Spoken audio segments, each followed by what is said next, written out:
we all have an equal chance to thrive. And that's multiracial democracy, multi-religious democracy. I think it's a beautiful idea. But the thing that's kind of disturbed me recently is in my job, when I cover race, I'm beginning to see that a lot of people don't believe this future is plausible. I have come across a lot of people who say that racism is too embedded in our DNA, that it's a permanent part of being an American, and we can't get past it. And I think one of the ways we get past it is those who believe in that type of America, we have to become better storytellers. Stories reach people in a way that a study or protest or a law can't. And we have to tell these stories that show that people can change, that racism is not embedded in our DNA, that people can change. Hi, friends. I'm Amy Julia Becker, and this is Love is Stronger Than Fear, a podcast about pursuing hope and healing in the midst of personal pain and social division. I'm talking with John Blake today. You may not have heard of him because he's often the person doing the interviewing. He is a CNN award-winning journalist, but also the author of a beautiful new memoir called More Than I Imagined. And I could have talked with John for hours about his experience. I had so many questions for him about growing up as a biracial kid in West Baltimore, about attending Howard University and working for CNN for decades now, about his own understanding and the deep thinking he's done about race and faith, and the role of relationships in repair and in moving towards an integrated society here in America, about his experience of just learning about his own white family as a young adult and a young man. I really hope you will enjoy this exploration of both the personal and social aspects of race and faith and family and country as much as I did. Well, I am sitting here today with John Blake, and his official bio is that he's an award-winning CNN journalist and author of a new book, a new memoir called More Than I Imagined: What a Black Man Discovered About the White Mother He Never Knew.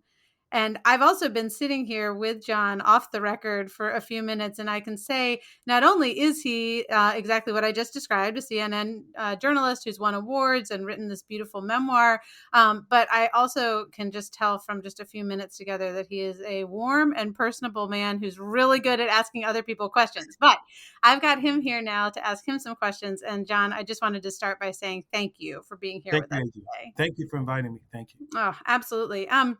So I really loved your book. It was, I when I'm working on a podcast, I usually have the book that I'm thinking about as my breakfast and lunchtime reading. So usually it sits with me while I'm while I'm eating breakfast or lunch.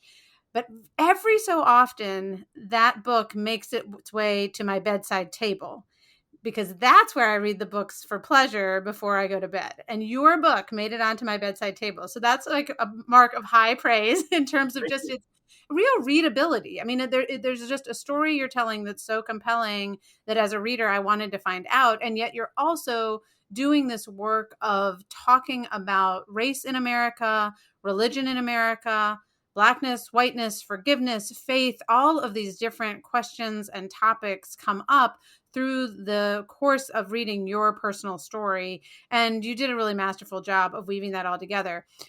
Of course, listeners may not have read your book, so I thought we should start by at least asking you to give just kind of the 20,000 foot version of your story, and then I will ask you more questions about that. Okay, well, thank you for those kind words. My story is kind of like a detective story, and that's the way I tried to write it. There were these mysteries about my family and about my own identity that I wanted to untangle. So to sum it up, I would say that it's a story about how I grew up in this infamous Black inner city neighborhood in Baltimore. And people know it because it's served as a setting for the HBO series The Wire. And it was also the location for this big race riot / uprising in 2015 when a Black man named Freddie Gray died in police custody. So this is an all Black world I grew up in where nobody liked white people and we hardly ever saw white people. The challenge for me is that I had a white mother in this world. And so my parents met in the mid-60s when interracial marriage was illegal. There was no Obama or Kamala Harris. There were no biracial role models. And my mother disappeared from my life not long after I was born, and no one in my family told me why she disappeared. All they told me is, your mother's name is Shirley, she's white, and her family hates black people.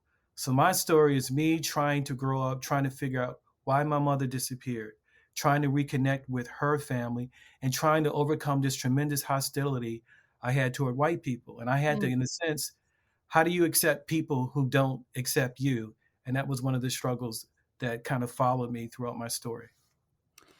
Yes, thank you for that. And there are a lot of elements of mystery, that Mhm. you as a child were exploring, and then that we as a reader kind of encounter as well. I want to talk to your about your dad for a minute, just because he comes in earlier in the book than your mom, and we'll get to her as well. And it was interesting for me because I felt myself. I found myself feeling a lot of anger towards your dad Yeah, because as a kid, he was not around a lot and I right, wanted him to be there for you. right. At the same time, I think you do a really wonderful job of putting the choices he made into the context of the reality of being a Black man in America at that time. So I wondered if you could just talk about your understanding of your father and what was, hard for you as a kid, but also your, I think, real compassion for him in terms of making the choices that he made. So I think that's a helpful, again, it's your personal story, but I think it's helpful for any of us who start to pass judgment on people who seem to be Yeah. making what, in my mind, again, initially reading the book was a selfish choice to be away from his kids. And you were able to complicate that for me in an important way. So could you talk about that? Yeah, my father was my first hero, and he was a merchant marine. So he would spend about 8 months out of the year overseas. And to describe him, he was quite a character. He was the type of guy that spent three extended periods in war zones. He was in World War II, Korea, and Vietnam, and he was the type of person that missed it. He Mm, loved the adrenaline action of being in dangerous situations, being in shipwrecks at sea, being in Saigon during Vietnam when the Viet Cong are, coming after him. He loved that travel. What he did not like though is family life and being around his kids. That was dull compared to what he experienced overseas. So I didn't see him as much as I wanted as a kid. But as I think about it, because I didn't know my mother, I took what I could get. So any time I could spend with him was precious to me. And I was too young to really hold that against him. That came out later. mm, And he was, one of the things I look back, I really appreciate about him. He was a black man that was born during the Great Depression. He experienced tremendous racism. mm, He once told me, I've been called Nigger so many times that I thought it was my middle name. And he didn't mhm. spell out Nigger. Yeah. But all the time I knew him, I never heard him use a racial slur to talk about white people. And I never heard him say all white people are like that. Hmm. Really free of a lot of the hatred and bitterness that consumed so many black people who grew up in that Jim Crow era, who saw all that racism. And that's something I really appreciated about him. He was just a real, I thought he was quite a character. He was, as a journalist, I met people like Nelson Mandela, all these tremendous people. Charlton has, I mean, just celebrities and Yeah. public figure. But my father is, to paraphrase that commercial, is the most interesting man in the world to me. He was just fascinating, all these different sides he had to him that would only reveal themselves later. And I'm curious too, because it seems like, well, do you think that his lack of kind of blanket antipathy towards white people emerged from that experience in the army and the merchant marine, like Yes. and also I think I've you make reference to one of the reasons he felt compelled to stay in the merchant marine was not just adrenaline, but also that he experienced a degree of freedom there that he was not afforded living on Right. American soil. Right. That's an excellent question. That was key to my father's character. So he joined the Merchant Marine during World War II in 1944. The United States Armed Services did not integrate until 1948. Hmm. But already in 1944, he was sailing the seas with white men. And one Okay. of the things I said in the book is I talk a lot about the importance of interracial relationships. And so my father was on these ships with these men, and then he was bunking next to white men. He was sharing dangers at sea with them. So he had this kind of egalitarian relationship with white men that didn't really exist anywhere else in the United States at the time. Mhm. I tell people that the most integrated space for a black man in the 1940s was the deck of a merchant marine ship. And that's Mhm. what happened to my father. So he was accustomed to living with a certain amount of freedom and Yeah. with a certain amount of confidence because he wasn't intimidated by white men. He wasn't consumed with hatred for them. He saw them as individuals. And he brought that back when he when he came home to the United States. He brought that attitude back. And that kind of scared people, my family, because they saw him taking chances and treating white people and frankly going out with white women in ways they thought was going to get him killed. But Yeah. that's how he had been accustomed to living. Yeah, and he never let it really slow him down, right? I mean, Oh, that never is slowed down. He was um, which kind of brings us to your mom, right? That he, yeah, pursued your mom after right. he asked her to lunch, one day, and that was not something that her family was, a big fan of, and I'm curious about how well, I know from reading your book, but this how did you, for the sake of listeners, come to understand more about who your mom was? And I'm curious about how meeting your mother and eventually her family changed your own understanding of white people. So I guess Yeah, really that's a question about your mom as well as your own, even though you grew up with your dad having this posture, you also have, you as you mentioned, grew up in a predominantly black neighborhood that did have a lot of hatred towards white people. So, how did all those things come together? I guess towards your late teens. it came together in one dramatic, shocking incident Mm, at 17 years old. So again, I grew up in this all black world where nobody liked white people and we hardly ever saw them. During my entire time in public school, from Head Start to high school graduation, I only saw one white student in any of my schools. mm, And we stared at her like she was Bigfoot. We couldn't believe, what are you doing here? yeah. And even though I had a white mother, I absorbed some of this hostility toward white people. I didn't like them because I think on some level, of course, because I knew my mother's family rejected me, but it was also because of the world I grew up in. So I grew up like as I call myself a closeted biracial person. I Mm, wouldn't tell my people that my mother was white. I would mark her race as black on school forms. So by the time I was 17, I had resigned myself. I will never know my mother. I will never know her family. I didn't even know what she looked like. And then one day my father comes to me and he says, "Hey, you want to meet your mother?" And that's how he operated. It was just like a bombshell. There was no preparation. And and suddenly I found myself 3 days later being driven to this really menacing looking big red brick building on the outskirts of Maryland. It looked like the set for the Shawshank Redemption. mm, And I, along with my younger brother Patrick, we were guided into this waiting room, and as we waited for a mom to appear, we could hear people moaning in pain in the background while others were just kind of laughing, like hysterical laughter. And then this thin white woman came out into the room and she looked at us and her eyes lit up, her face lit up, and she said, "Oh boy, boy, it's so good to see you." And she kind of shuffled and half ran toward us and we hugged her. And that was my mom. And yeah. that's the first time I saw my mom. So that was awkward. But what was even more strange is the setting. I was standing in the waiting area of a mental institution. Yeah. My mother had been institutionalized for she had schizophrenia, a severe form of mental illness. I didn't make that discovery until that very day. No one told us. We had to make that discovery in the waiting room. And to answer your question, it would take me years to digest the impact of such a meeting, but there was one thing that was immediately clear to me. Before I met my mom, I had a certain image of white people.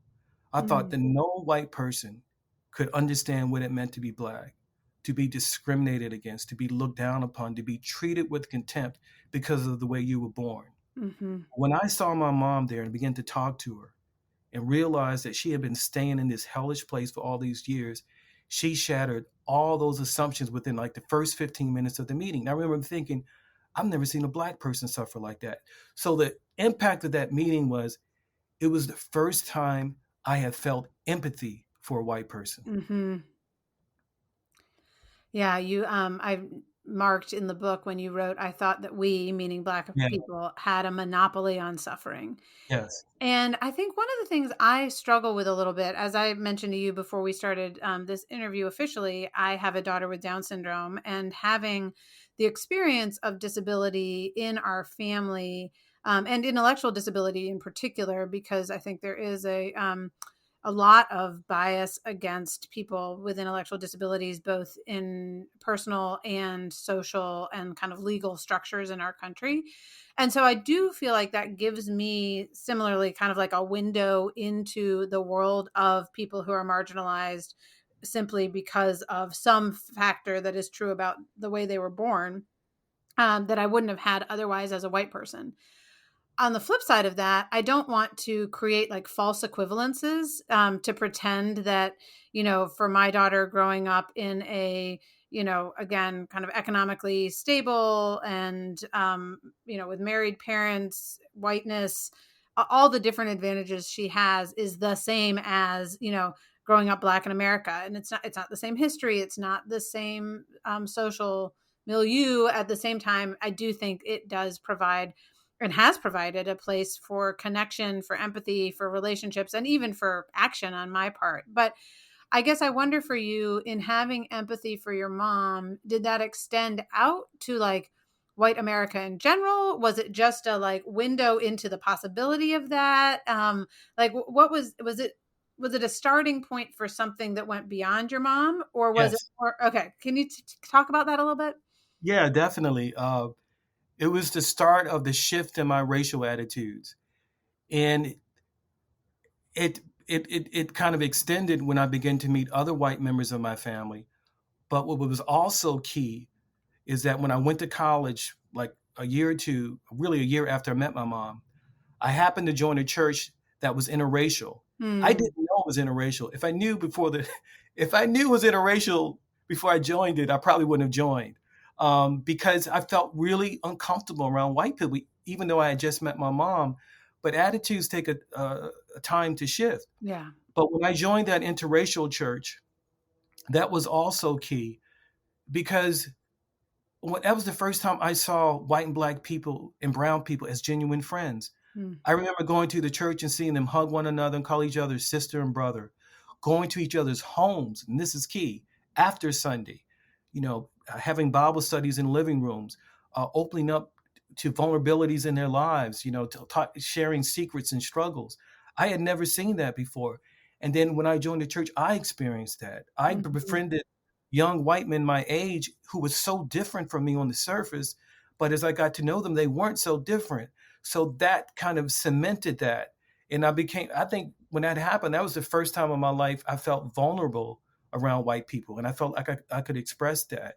So joining that interracial community after meeting my mom was very key to kind of cementing those shifts of racial attitudes I first felt when I met her.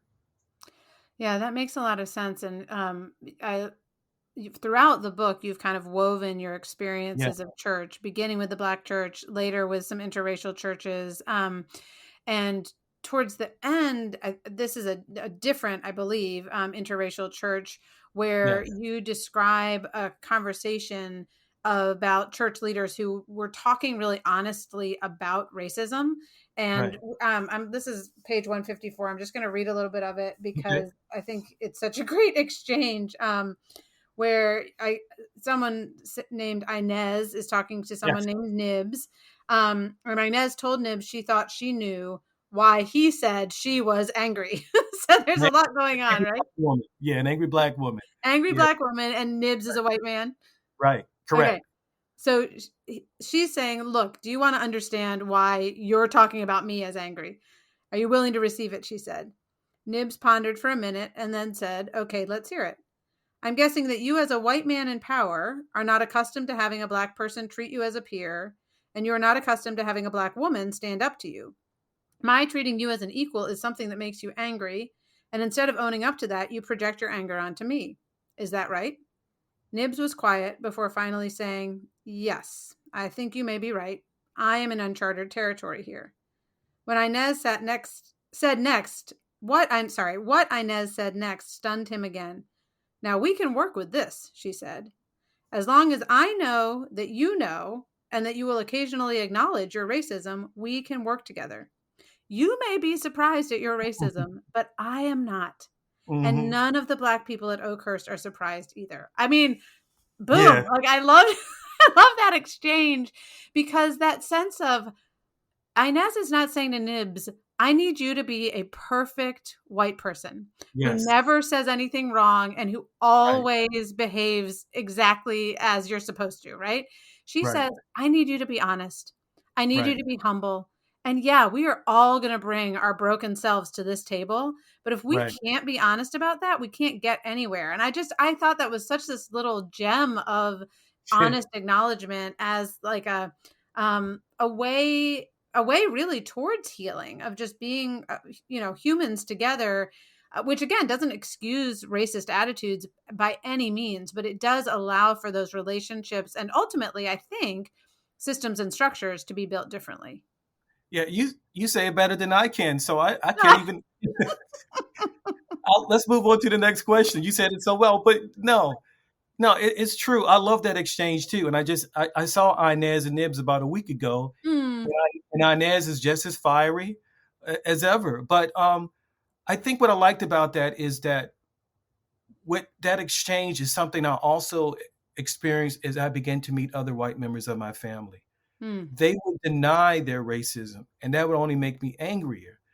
But if you admit it, for black people or brown people, that's not surprising. It's yeah, racism is a sin. We all have sin. yeah. If you can admit it, we can move on. And I think what was really important about that also is I went to a lot of different interracial churches, but that church was different, and it led me to believe that there's a difference between a racially mixed church and a racially integrated church. Mm, Racially mixed church, black and brown people, they share the pews, but they don't necessarily share power. In yeah. a racially integrated church, the church that I belong to with Inez and Nibs, they shared power. I would look on the pulpit, I just wouldn't just see white men. I would see women, I would see black and brown people, I would see black and brown culture reflected in the songs we sang and the theology. And this is really important.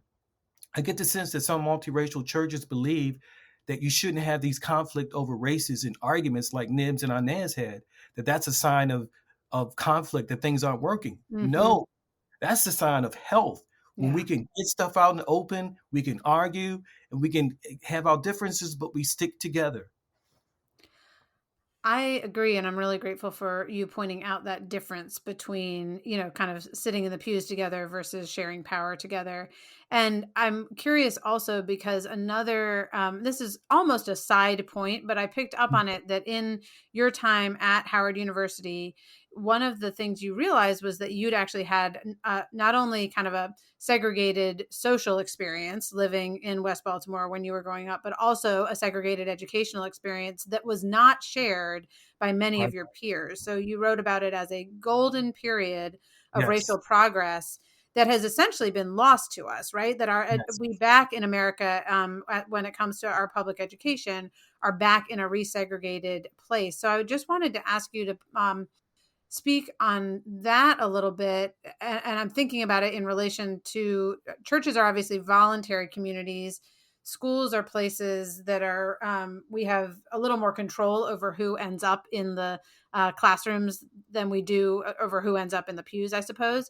But I'm just wondering if you see any hope or like prospect for progress within our public education system to move towards more integrated spaces in that truly integrated, not just the students, but actually in terms of shared power as well. Okay, yeah, first, yeah, and to answer that, I will briefly pick up on what you said about what I experienced at Howard. So Howard University is like the elite historically black college. Yeah. When I went there, I was classmates with people like Kamala Harris was my classmate. Oh, wow. That gives you an indication of the type of people that came through Howard. But it was ironic that when I went there, that I realized the importance of an integrated education because I start meeting all these Black classmates like Kamala. They were so brilliant. And when Mm, I looked at their yearbooks, they all, virtually, actually, all of them that I knew came from these integrated schools where they went to schools with white people and they had these access to these educational resources. And it occurred to me, I did a little research, is that there's this popular conception that school segregation was a failure. right. But if you look at the numbers from 1968 to about 1988, when we really attempted to integrate these schools throughout places like North Carolina, where you grew up, Hmm. Charlotte, a great example, that the test scores between white and black students narrowed in a way that they have never since in this Mm, country's history. And white academic performance didn't suffer as a result. But forget the numbers. There are plenty of white black people who I think of a certain age group who can talk about what it meant to them to go to schools with different people of different races during this golden period and how it expanded their life, how they learned things that they would never have learned before. And I think that's really important because the world I grew up in, and I talk about it in the book, it was so racially segregated in school. And it wasn't just that I lost access to good schools and resources. I developed this inferiority complex to white people. I thought I was just dumb that I didn't have any contact with them. But to go back to your question, what are the prospects today? It's difficult yeah. because we have a conservative judiciary now that looks down upon any kind of school integration efforts. Mm. And then we also, frankly, have a lot of black parents who are kind of fatigued about integration. They said, "I'm tired of chasing white parents to their schools. I send my students to my children to their schools, and then they flee." But I feel like we can't give up on this because there Mm. are things you can only learn when you're in contact with different races that you can't learn in a book. And that's what I learned at of all places, a black university. It's weird. Well, and you had, again, obviously these different factors because it was in the context of being at the university that you begin to meet your mother's white family, that you Yeah. begin to be a participant in that first interracial church. So it seems like those were all layering together to give you a more complicated and expansive understanding of yourself as a biracial person, of what it meant to be black, what it meant to be white, and also what it meant to actually be kind of Americans together, right? To be in Yeah. some measure of community and of society side by side. Yeah, I do. I think my father was a patriot. You know, he was proud of his military service Yeah. and he had the flag. And I never considered myself a patriot until recently when I began to think about, what this country represents. And I just I think it's a beautiful idea that you can have a country where it's not dominated by one race group or one religion, that it doesn't matter where you come from and who you are, what you believe, that we all have an equal chance to thrive. And that's multiracial democracy, multi-religious democracy. I think it's a beautiful idea. But the thing that's kind of disturbed me recently is in my job, when I cover race, I'm beginning to see that a lot of people don't believe this future is plausible. I have come across a lot of people who say that racism is too embedded in our DNA, that it's a permanent part of being an American, and we can't get past it. And I think one of the ways we get past it is those who believe in that type of America, we have to become better storytellers. Stories Mm, reach people in a way that a study or protest or a law can't. And we have to tell these stories that show that people can change, that racism is not embedded in our DNA, that people can change. And I know that because I've seen it in the white members of my family. So that was kind of part of the reason why I wrote this book. mm, In doing so, it made me, and kind of strange to say, but it made me proud to be an American citizen. hmm. I love that. And I think what's so hopeful about your book, which is, I think, even picked up, in the title itself more than I imagined, right? This Yeah, is not yeah, a book that is trying to scold or even just name all of the injustices. And yet you're also not flinching from a very deep reality and an embedded reality within so much of our culture that does actually segregate people and perpetuate injustice. And this shows up, again, in terms of your educational experience and in various times in church experiences and family and all of these things. And then again, when you begin your work as a journalist, I was really struck by when I think this was when You were out in California, and this is you write, Yeah. I thought racism was driven by hatred. South Yes. Central, so reporting in South Central LA, is that right? Am I remembering that Yeah, you're correctly? right. You're Um, correct. taught me that wasn't always true. Racism was also driven by indifference, which seems Yeah, to me really a really important point, especially for kind of quote unquote nice white people. yeah, And I can be in that category myself. So I think indifference is a much, much more insidious form of yes. racism for someone like me than hatred is. And I would really love to hear you talk about that racism as indifference and how that plays itself out in our culture. Yeah, I really believe that, and I've experienced that.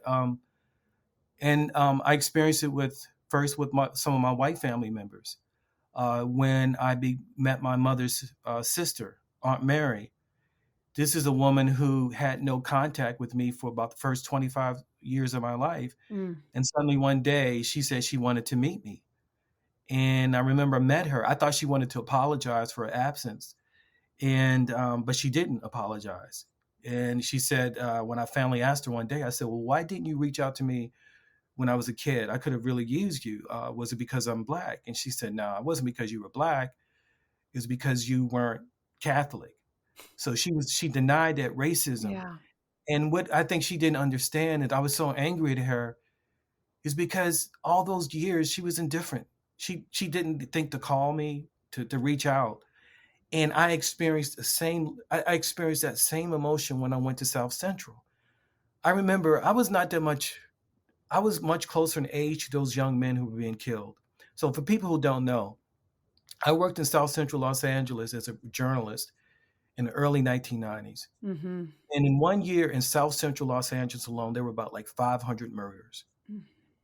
And I remember almost every day I was going out to cover a shooting and I was seeing young black people, often many of them children, being killed. And I remember just going out there day after day, seeing all that death of people who looked just like me. And I said to myself, white America would never accept it if white kids were dying at this rate. And that's when it began to hit me that racism, that the indifference part is the most sinister part. Because if somebody hates me, at least they see me. Yeah. I've, but when you don't even recognize me, when you just drive past and you don't even notice the level of death in these places, that is the thing that hurt me. It hurt me when my white family was indifferent to me, and it hurt Yeah. me when I saw it in places like South Central. Yeah. And I do think that I don't know the way social media and kind of on the ground reporting of some of the injustices when it comes to police brutality and some of the realities of living in cities across the American landscape right now. Do you think that that has changed any of that in terms of indifference? No, I've really been thinking a lot about this. So when social media started to rise with the introduction of Facebook and Twitter and all these viral videos Yeah. of black men being shot down, black people being brutalized, I thought initially as a journalist that would change racial Yeah. attitudes. That a critical mass of white people will wake up and say, "Wait a minute, black people have not been lying about police brutality. We see it."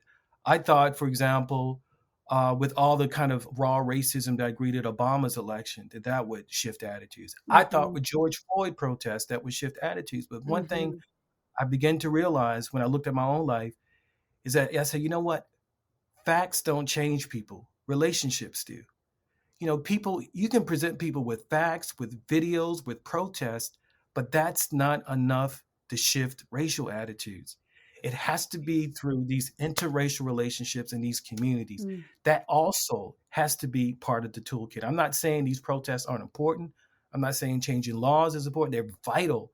But I think what we've forgotten in the past couple years, because I think we've been seduced by the power of these videos, is that nothing replaces being in relationships so that a person like Inez and Nibs could encounter one another and change one another. And so that somebody who had to reconnect with white family members who used the N word, who thought that white and black people should live apart, that I had to somehow connect with them and build a relationship. That is also important. And I think we've forgotten that. And what do you think that looks like for the, average American, white or black? It might be different Right. for depending on who you are. Um, but to actually pursue relationships when you don't already have them, right? Like what does that look like? That's an excellent question. It's a tough question because our lives are very segregated. Yeah. Uh, but I would say one is that it's important to join groups where not everyone looks and thinks alike. Hmm. It can be a community of worship. It can be a bowling league. It can Yeah. be any kind of group where you're around people who are different. I think that's really important. Um, I think I think you got to be also honest. I thought about this. If you're a white person who lives in Idaho, there are no black and brown Yes. people. Yes. You can't like put an advertisement online and say looking for a black Right. friend. Right. But I think it's something that Nibs taught me. Nibs is the pastor you referred to. Nibs was a guy who grew up in the Jim Crow South who thought that black people were subhuman. Hmm. He absorbed all that racism. And I asked him, what changed you? What began to change you? And he said he read this book called Cry the Beloved Country Hmm. and set in South Yeah. Africa. And it was about a black minister. And he said when he read that book, and along with To Kill a Mockingbird, he began to see black people as human beings for the first time. And he said, gosh, they might be human just like us. So if you live in an all white Hmm. world, you know, expose yourself to stories Yeah. from black and brown people, from things from a different perspective, and step into that world because empathy is really important. And stories can build empathy in a way that no other device can. I love those answers and that's such a just practical reality for so many of us. For me, I was a African American Studies minor in college because I Mhm. had read Beloved in high school by Toni Yeah. Morrison, and it was a really transformative experience for me. We did not read in high school very much African American literature at all, but reading that book was transformative. And so I took an African American literature class in college and said, "Give me more of this." Like it just there was a truth and a depth to it. I think for a variety of reasons, partially because I was still trying to figure out what I thought about having grown up in a segregated, functionally town in North Carolina, and because I thought the writing was really beautiful. And also, I think there for most of the African American literature I was reading, there was a faith dimension that also really spoke to me. Um, Mhm. but as a result of what it also meant was in college I had black professors because those Mhm. classes and so I was in a position where I had a number of brilliant black scholars who had authority in my life, and that Mhm. for me as a white kid who had grown up in really white spaces, I didn't think about it at the time as meaning anything. And I Right. remember later on someone saying, "Well, have you ever had a black person in authority over you?" And I thought, "Well, yes, I actually have." And that you're Yes. right. That Yes. probably shaped me in ways I didn't even know at the time. And there are lots of white people who don't grow up with that experience. And those things seemed like these kind of minor choices that I made as a 19-year-old. And yet those little one decision to read a book or to take a class or whatever it is can lead down a path that ends up in a very different place than I might have been otherwise. And so I think it can seem almost like a small thing to say relationships, but it's really a big thing. I'm going to pick up on what you just said because I think it's so important. Yeah. I read this quote by Plato, Hmm. and it says something like that empathy is the highest form of wisdom Hmm. because it requires one to suspend one's ego and step into another person's world. And that's what reading a book like Beloved, if you're a young white woman from North Carolina, that takes wisdom Hmm. to step into another world to learn empathy. But I also want to say this: what are the two most integrated institutions in this country? The military and the educational system, university system. Hmm. What are certain conservatives going after? The military Hmm. and the educational system. They're talking about the woke military, Right. and they're trying to attack it for all these experiences that they're exposing all these different people to in the military. And what are they trying to do in schools? They're trying to make sure that a young white woman won't read a book like Right. Beloved. They're Right. trying to segregate it. because they know the power of human contact, how it can develop empathy between races. And that's why we have segregation in the first place. I used to think that Jim Crow arose just because white people hated black people. It's a deliberate political strategy.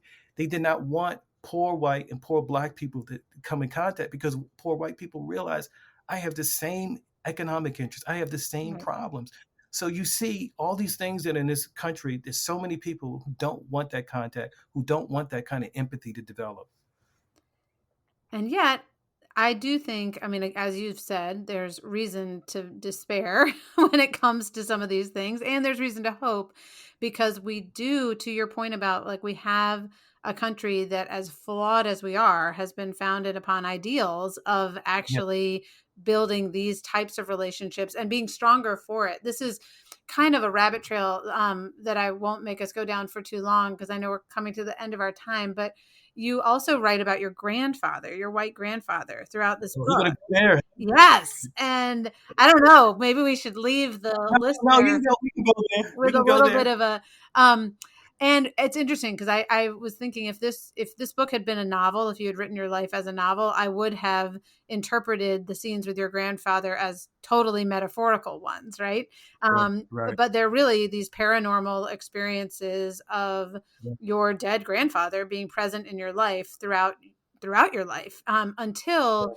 you came to a point of recognizing that yes, it seemed as though he was haunting you, but that must be only because the unreconciled business he had with his grandchildren was haunting him. I mean, is that a fair way to say it? I think it's an accurate way because I said that you read the book so well. I said I realized that I not only haunted him, I mean that he not only haunted me, but that I haunted him. Yeah. And to pick up on my grandfather, I didn't just want to put that in there as a ghost story to kind of titillate Yeah, people. yeah. And I had several friends that said, "Don't put that, don't put that in the book." And I had these visions of sending the proposal off to agents and people responding saying, "Well, you don't need an agent, you need a therapist." I mean, it is such a bizarre story, but I had to put in there because it was so integral to me connecting with my white family. And for people to understand, my mother's father was a race. I don't like saying was a racist because people more than just their worst act, Yeah. but he had a problem with racism. Yep. When my father tried to see my mom, he assaulted my father, called him the N word, had him arrested. He never wanted anything to do with me or my brother when he was alive. I Mhm. never met him, saw him.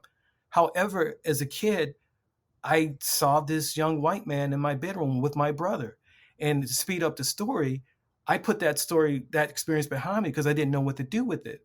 But when I got married, this same white man appeared with my wife Right. in the bedroom and terrified us. So I figured like I showed her a picture of this, I don't know what you want to call it, apparition. I said, "Did he look like this?" She said, "Yeah." I said, "That's my grandfather."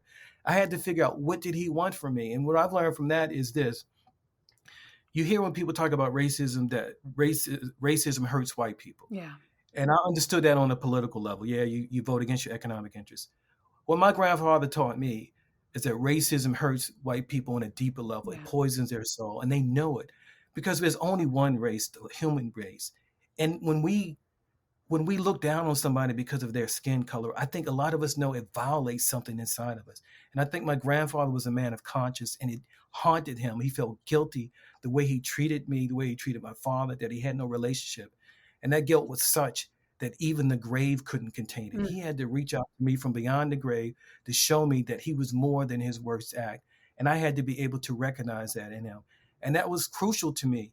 So I had to put it in there.